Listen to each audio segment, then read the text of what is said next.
Hello friends, my name is Emile and welcome back to some more Forza Top Gear laps. Today we're taking a look at some modern hot hatches and we start today with the 2009 Ford Focus RS, 300 horsepower, 3,236 pounds of weight. Now, the 2009 Focus RS is of course a front wheel drive car. I've kind of split today into two categories. We've got front wheel drive cars, we've got all wheel drive cars. And we're starting with front wheel drive. The Focus RS is the most powerful front wheel drive car here today. In fact, I'm fairly certain this is the most powerful front wheel drive hot hatch available in Forza Motorsport 6, because of course the 2016 Civic Type R is not in the game. So, relating to that then, I've often said that I've been a bit skeptical of the front wheel drive cars around the Top Gear track. For the more powerful front wheel drive cars, they can often struggle to get traction, which results in understeer. And in the wet, that could really be highlighted in front wheel drive cars. And, well, with the Focus it was kind of compounded. In the dry, this is a very quick car. It's actually surprisingly nice to drive as well. In the wet, though, it did struggle a bit. There was a notable amount of understeer here in the Focus RS. I mean, on the straights, it did make up for that. 300 horsepower is an awful lot, and considering it only weighs 3,200 pounds, you know, that's about average on the weight. This is a pretty quick car. It can certainly keep up with some sports cars, but, you know, the handling did struggle a little bit around the wet track. Of course, we'll have to see how that impacts on the time at the end of the episode. Next up, a Vauxhall Astra VXR, 276 horsepower, 3,253 pounds of weight. Now, this is, of course, around 20 horsepower down on the Focus, and it does weigh that little bit more. However, you know, that might not necessarily be a bad thing around this track. Again, you know, the more horsepower you have in a front-wheel drive car, the more likely you are to spin the wheels and cause understeer. The Astra really did compound that. This is a nice car to drive than that 2009 Focus RS. On a dry track, handling-wise, they're pretty similar, but in the wet, the Astra is the quicker car through the corners. It doesn't spin its wheels as much, it doesn't understeer as much. It is a pretty decent car to drive, actually, the Vauxhall Astra. The previous generation of this car was known for being a bit of an understeery mess, but the 2012 has been known to impress, and it does impress me when I drive this car, actually. It's not perfect. There are definitely better handling hot hatches out there, but for what it is, the VXR certainly isn't bad. It is quick in a straight line as well. 276 horsepower, I mean, that's what, the same as a first generation NSX, which is pretty decent. Again, it's got to push all that power through the front wheels, but still power wise it's not too bad. The Focus RS is a little bit quicker on the straights, and we'll sort of have to see how they compare and contrast at the end of this episode, because of course the Focus is a bit quicker on the straights, but the Astra's a little bit quicker in the corners, so it'll be interesting to see which one of these cars come out on top. Next up, bit of an interesting choice, this one. Peugeot 308 GTI, 197 horsepower, 3,113 pounds of weight.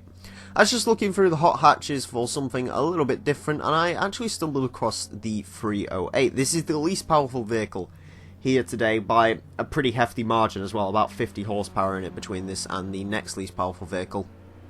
And that does inherently put it at a disadvantage. You know, 197 horsepower is, that would have been about average for last episode where we took a look at the retro hot hatches, but in this episode it does mean it's heavily outclassed. 3,113 pounds also isn't exactly light. I mean, it's one of the lighter vehicles here today, but when you compare it to those retro hot hatches from last episode, and also put the power into there, yeah, it doesn't quite shape up particularly well against these cars. But, you know, the 308 is still a decent car. It is decent round the corners. Everyone sort of overlooks the 308 GTI, and I can kind of understand why, but, you know, certainly this isn't a bad car. I mean, hell, this starts at the bottom of D-Class, and honestly, it was really surprising me. This is the only D-Class vehicle here today. It's, you know, not even that far up D-Class. I think it's only just into D-Class. It's like 303 PI. But the 308 still surprised me. It was still pretty darn decent. And I mean, hell, if you was to upgrade this to a D-Class race car, it might not even be that bad. So yeah, there you go, 308. Maybe you shouldn't overlook it next time. It isn't that bad a car. Next up, the final of the front-wheel drive cars, we have a Ford Focus ST, 247 horsepower, 2,976 pounds of weight. This is actually the lightest vehicle here today. It's the only car here today under 3,000 pounds. And combining that with the fact that it's still got a decent amount of power, I was expecting pretty decent things from the Focus ST, and it delivered. This thing handles amazingly well. You know, sort of on a dry track, it does handle pretty decently, but I've got to be honest, in the wet, this thing shines. This is probably, and I haven't driven too many of the front-wheel drive hot hatches around here, but this might be the best handling front-wheel drive hot hatch in the wet. This really is a very, very good car to drive in the wet. You know, obviously it is slower than the VXR, it's slower than the RS. You'd expect that though, it's very much down on power. I mean, it's over 50 horsepower down on the RS, it's over 30 down on the VXR, but it's still just amazingly good through the corners, and that might actually, you know, hold the key to this car. This car may very well beat the VXR and the RS. We don't know, because it just handled so nicely. You can take a lot more corner speed in the ST than you could in the VXR or the Focus RS. So yeah, really decent car actually. I've always liked the Focus ST. It is one of my favourite hot hatches, and you know, as far as wet driving, I think this is going to be my car of choice when it comes to front wheel drive vehicles. Next up, we're starting to get in the four wheel drive cars now, and we start with the Subaru Impreza WRX. This is the hatchback model, so again, I wanted to go with something a little bit different. And technically, you know, the Subaru Impreza hatchback, it's a hot hatch, it's here. 305 horsepower, 3,395 pounds of weight. Of course, the four-wheel drive cars do weigh a fair bit more than the front-wheel drive equivalent. However, you know, they usually have more power. 305 horsepower, and this means it's more powerful than any of the front-wheel drive cars. And of course, they have that four-wheel drive traction. If, you know, any group of cars was going to be dominant here today, it would have been the front four-wheel drive cars. The Impreza, it's decent to drive. Personally, not my favourite. This is my least favourite generation of Impreza. And as a four-wheel drive car, I do prefer the way the 2015 Impreza drives. I do prefer the way the 22B drives. Both of those Imprezas have gone around the track. But it's not terrible. I mean, it's a decent car to drive, certainly. You know, sort of, because this was the first four-wheel drive car I drove here today, I was kind of blown back by just how much speed I could actually take through the corners in the four-wheel drive cars compared to the front-wheel drive. If you're going to be racing around a wet track, you know, if you have a choice, you really want to be going down the all-wheel drive route. As good as the Focus ST was, the Impreza through the corners is much quicker, so yeah. If you're going to be racing the wet, you do want to go for a four-wheel drive vehicle, but do you want to go for all these? Well, we'll find out later on. Audi RS3 Sportsback is next, 335 horsepower, 3,472 pounds of weight. This is the heaviest vehicle here today. Okay, so the RS3 is actually a pretty simple car to describe. It's kind of like the Impreza. It's quicker than the Impreza, but it is more understeery than the Impreza. It weighs a bit more, it has quite a bit more power. I mean, it has 30 more horsepower than the Impreza. It only weighs about 100 pounds, not even that, more than the Impreza, but, you know, you can definitely feel the weight in this vehicle. It is understeery. Yeah, probably one of my least favourite vehicles here to drive today. I just didn't particularly enjoy my time with the RS3, but that's not to say it's a bad vehicle. It's still pretty darn good. You know, corner speed wise, it was probably that little bit quicker than the front wheel drive cars, just a bit, by virtue of the fact you can sort of boot out the corners. With the front wheel drive cars you sort of can't. Yeah, the RS3 though isn't a particularly amazing vehicle to drive. There are better four-wheel drive alternatives out there. But I mean, power-wise, you know, it's one of the most powerful. I think the only things that really rival this in terms of power are the Mercedes A-Class and the Focus RS, so, you know, maybe you do want to look more towards those vehicles, but the RS3 is not a terrible car. Next up, we have a colour shifting car. This was green when I recorded it. For some reason, it's blue now. Volkswagen Golf R 2014 model, 296 horsepower, 3,254 pounds of weight.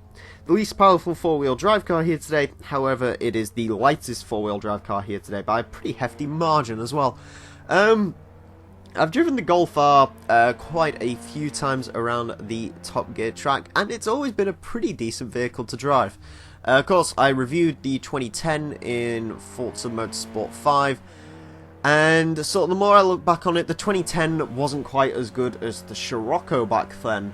You know, it was a bit more understeery and so on, but the Golf R is a decent car. The 2014 really is good. It sort of fixed all of my issues with the 2010, wrapped it in a slightly better looking body shell, and yeah, it's basically a huge, it's not quite a huge improvement over the 2010, but it is certainly an improvement. And I did enjoy this car to drive. Probably this is one of the better four-wheel drive cars here today, to be honest with you. It handles better than the Impreza, handles better than the RS3 Sportback. It's kind of interesting to compare this to the RS3, of course the RS3 is on a Golf platform, but the Golf, in my opinion, it's the better car. It may not be quicker, you know, obviously it's down on power and so on, but with the lighter weight and so on, it's a lot less understeery, and if I had to choose between the RS3 and the Golf, this is the one I'd go for. And finally today we have the Ford Focus RS from 2017. We started with an RS, we finished with an RS, 350 horsepower, 3,446 pounds of weight, the most powerful vehicle here today, of course. Yeah, the Focus RS is kind of the king of hot hatchbacks right now, and driving it on the track, yeah, you can really feel it. This is an excellent car to drive.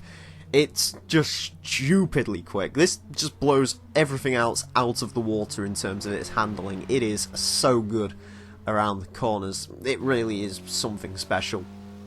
You know, on the straights, it's very quick. It is on the weightier side of cars here today, not quite as heavy as the RS3, but it certainly isn't that far off the RS3. But I mean, you can't really feel that through the corners. There really isn't much understeer at all in the Focus RS, if any. It's very negligible. It's quick. You know, this is just an amazing, amazing car to drive. Yeah, it blows me away each time I get in the Focus RS. You know, this thing drives just as nicely and just as quick as most coupes do, you know. This is a B-class car, for crying out loud, you know. It's insanely quick, the Focus RS. If you haven't driven the 2017 Focus RS yet, I do highly recommend you give it a go, because it is a crazy, crazy contraption. On to the times, and unsurprisingly, the Focus RS is the quickest car of the day, going into 48 for 127.181. It beats a 2016 Camaro, a Ford Mustang, an old NSX, an E46 M3. The Focus RS is godly quick. It's also not too far for 2005 NSX. Moving quite far down the board, we find that the Golf R is the next quickest vehicle, going into 56 with 128.864. Which is pretty decent, a little bit behind the 2015 Subaru Impreza, but still not a bad time nonetheless. RS3 is in 59th for 128.952, which again, pretty decent time, beats a Cobra, which is interesting, just a little bit off an Evo though. And the Impreza hatchback goes into 62nd with a 129.547. Does beat Mazda RX-7, did struggle a little bit around this track, it just wasn't quite as good as its other four-wheel drive compadres.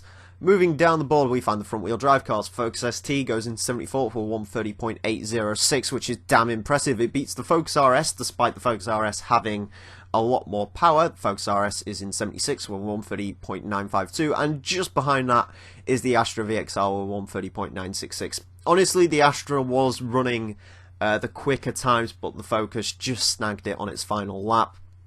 Yeah.